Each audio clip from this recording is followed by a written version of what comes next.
Melissa from Living Peace, and here's your Tuesday tip. So, you empty nesters out there, we have the physical organizing that's happening as your children are moving out of the house into college or into their own homes. Yay! And then we also have the intangible organizing. So I wanted to talk about that process today. So here are the 4 areas that I feel you might be finding that you need to transfer information for your children.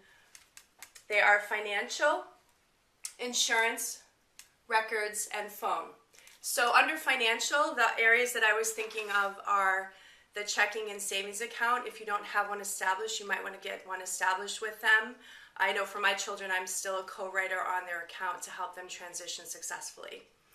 Credit card, if they don't have a credit card yet and you feel they're ready for that, that's one other thing you could set up with them. And then any 401k or investments that they might be getting into as they get into their new careers, this is a great time to start on those things. And then teaching them how to do a budget. If they haven't had to do that yet, they need to learn how to pay their bills. So that's another area that you could sit down with and help them with. For insurance, you have things like health and dental and vision. And so maybe if they're starting a new job, then they have that ability to pick up their own insurance, again with the A, because I know how expensive that can be.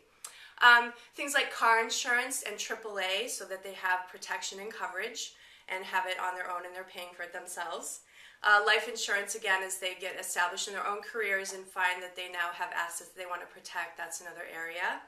And then if they're renting an apartment, I would definitely suggest renter's insurance to cover any belongings that they have.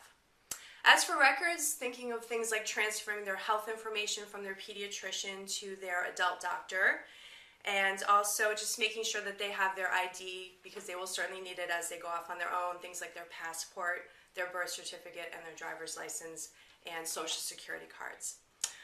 And lastly, the phone, getting that phone bill off your plate is, I know I'm looking forward to that day, so that's another thing you could do.